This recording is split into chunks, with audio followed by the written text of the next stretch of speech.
Hello everyone, and welcome to Max Carroll. So today, we will be doing some WWE SmackDown results, the winners, the grids, the reactions, and the highlights from the February 28th edition of Friday Night SmackDown on Fox. So guys, stay tuned. All I'm asking you to do is subscribe for more. So, and remember, stay cool. Thursday, Super ShowDown event in Saudi Arabia saw the SmackDown landscape change quite a bit.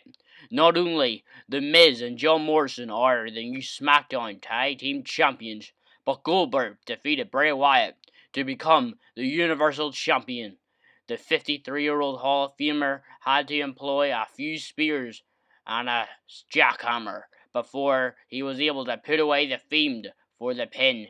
This means Goldberg will likely be our champion until WrestleMania 36, and he may even hold the title longer if his current deal involves more matches. With the Elimination Chamber coming up on March 8th, we should start seeing more people entering the title picture, and the chamber should start filling up to earn a title shot at WrestleMania. Let's take a look at how SmackDown dealt with the fallout from WWE Super ShowDown and how it is setting up things for the WWE Elimination Chamber pay-per-view. So, who's next? Goldberg came out with his brand new WWE Universal Championship to kick off the post-Super ShowDown of SmackDown. He asked, "Who's next?" And Roman Reigns' music hit. The Big Dog came out to a great reaction from the WWE Universe. They started at each other for a long time before Reigns said, "I'm next." This looks to be our official setup for the Universal Championship match at WrestleMania 36. We'll give that a grade B. Honestly, was a smart approach by WWE, and they could have taken here having either man give a long speech, but would have done nothing. WWE used the silence to build tension between Roman Reigns officially. He has made the challenge sometimes last mere minutes before all that happened.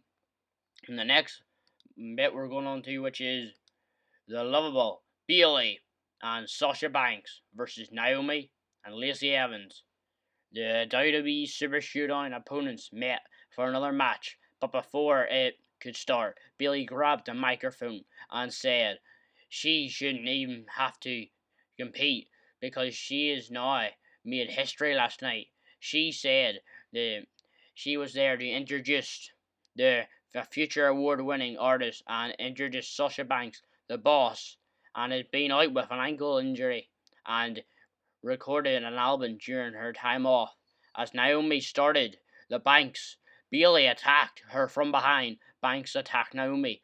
As soon as she took control, the ref called for a disqualification. Lacey Evans ran down to make the save before several referees pulled everyone apart and restarted the match as a tag team. Most of the action took place after the commercial. The Boss and the Huggable Connection dominated the match until the sassy Southern Belle got a tag from Naomi after an exchange of tags and double moves. Naomi pinned Bayley with a textbook sunset flip. We'll give this a grade C.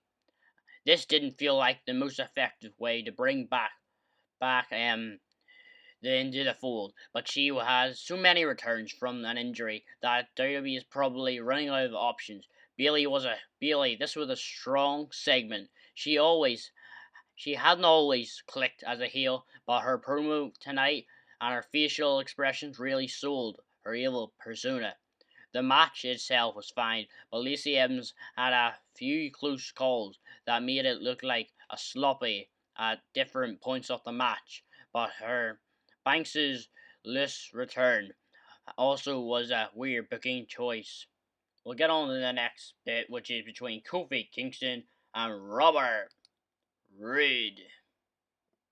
So, the New Day lost the SmackDown Tag Team Championships on Thursday at Super ShowDown, and Kofi Kingston was looking to get his win back against the Glorious One, Robert Roode. The Glorious One took control early, but Kofi Kingston made a comeback by countering a monkey flip and nailing him with a drop kick. Rude took a page out of Eddie Guerrero's playbook and tricked the ref into booting Big E from ringside, pretending the powerhouse threw him into the steel steps. Mandy Rose was watching the match backstage after the break. The former WWE champion made a comeback, but Ziggler helped his friends score the win in the end, so Robert Roode won that match. We'll give this a grade A. This seemed like it would be an forgettable match at first, but Roode's heel work was great, and in this bout especially, he has fooled the ref into thinking Big E attacked him when he didn't. The action in the ring was better than expected. The two veterans have worked together in tag team matches many times, but seeing these two in singles match, with the chemistry they built up, Ziggler was a perfect role in the saga. And let's get on the next bit, which is the contract signing. So Shinsuke Nakamura and Braun Strowman had a contract signing for their upcoming Intercontinental Championship match at Elimination Chamber on March 8th. As usual, Nakamura was accompanied by Cesaro and Sami Zayn. The Monster Man was alone, and he did not look intimidated by being outnumbered. Zayn ripped into the Strowman for causing Nakamura to have 9 staples put into his head last week after Strowman slammed him into a grand piano. He said he didn't care if he had to fight one of them or 3 of them, and he signed the contract that literally changed and to make the match a handicap match. Strowman tried to get the better of them, but all 3 of the men teamed up to take down Strowman before leaving the ring. We'll give this a grade B. This was a good segment for Strowman. He showed more personality than usual and came across like a fearless champion. Zayn legal maneuvering wouldn't hold up in court, but for the storyline purpose, it would make sense to feud like this for a little bit more interesting. WWE just had a contract signing on Raw, so it would have been nice to see the management come up with something else for this segment. However, the 4 men involved made all this entertainment. So let's get on the next bit, which is Daniel Bryan versus Curtis Axel. Curtis Axel started strong and stomped Daniel Bryan into the corner to get this match going. Drew Gulak sat with the commentary team so he could offer his analytics. And while the Yes Man was able to get in some offense, Axel controlled a surprising amount of action. And this was a decent bout that reminds us how good Axel really is in the ring, in the right situation. Bryan countered the perfect flex and applied the label lock to his submission victory. We'll give this a C+.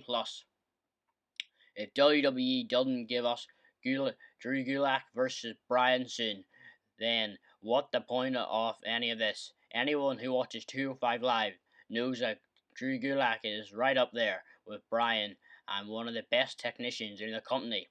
His personality worked well on the commentary team, but he should show he has been better in the ring than on commentary. The Yes Man, hopefully, that happens sooner rather than later.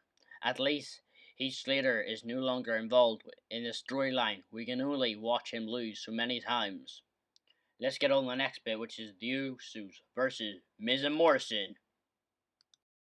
So it was the Usos versus Miz and Morrison. The Miz and John Morrison came out and bragged about beating the New Day for the SmackDown titles at Super ShowDown. The A-lister did the lion's share of talking while Morrison cheered him on. They tried to get the crowd to chant Victory Song with them, but only a few people joined in. A referee appeared at ringside and told Greg Hamilton to announce a tag team bout with the New Day, Heavy Machinery, Lucha House Party, Ziggler and Reed and the Usos inside the Elimination Chamber. Jimmy and Jey Uso came down to face the new champions in a abrupt bout. These four veterans who all know each other well. So it came up as no surprise when it all ended up being a fun match. The Usos picked up the win to help them build the momentum up for the Elimination Chamber. We'll give this a grade B. Let's analyze this. This was a strange way to announce the Elimination Chamber match. It was ending up to be a lot of fun, but there was no build behind it. The match, the Miz and Morrison and the Usos, was a good promo and announcement beforehand, where unnecessary. WWE could have built the Elimination Chamber match in many different ways, and it would have went with the laziest option. About halfway through the match, a clear intercontinental graphic glitch occurred, but the announcers never mentioned it. This feels like a teaser for something, but it's impossible to tell what it is. So let's get on to the next bit, and my favorite bit of them all is the leader of the C Nation, which is John Cena. John Cena returns. John Cena came out to a raddest response to close the show. He always promised fans, no matter what, how successful he becomes, he will always be a WWE superstar. He addressed his status for WrestleMania, and he said he's going to do something different. He knows how hard the WWE superstars work for a spot at Mania, and he said he's not going to listen to the WWE Universe. He said he shouldn't be a part of WrestleMania because it is the right thing to do for the future of WWE. He doesn't think the spot on the WrestleMania card should be handed out. They should be earned. He almost made it sound like a retirement speech towards the end, but by the end he wasn't saying goodbye forever. It was just goodbye for now. As he posed on the stage, the Fiend appeared behind him and pointed to the WrestleMania sign. Cena tipped his hat to accept the challenge as the show ended. We'll give this a grade A. While it was obvious Cena wasn't showing up to announce he wouldn't be competing at WrestleMania, it was still a good segment. The crowd was hot for Cena and bought every word that he said. The moment the Fiend appeared behind him on the stage, the crowd lost its mind. We have seen Wyatt versus Cena before, but this is the Fiend that Cena has not encountered. The build-up for this match should be a lot of fun. So guys, thank you for listening to my video for the WWE SmackDown results, winners, grades, reaction, and highlights from February 28th. So guys, I guess that's all we got for today. So guys, thank you very much for watching this video. Remember to like this video, leave a comment, and subscribe for more of the Maximaniac. Our like goal for this video is 10 likes, and we want to hit by the end of the year 1,000 subscribers. And remember to stay cool. Remember to check out all my other videos on my YouTube channel. There'll be a card on the top right hand corner, and there'll be an end screen playlist you can click on. Remember, stay cool for more. The Maximaniac.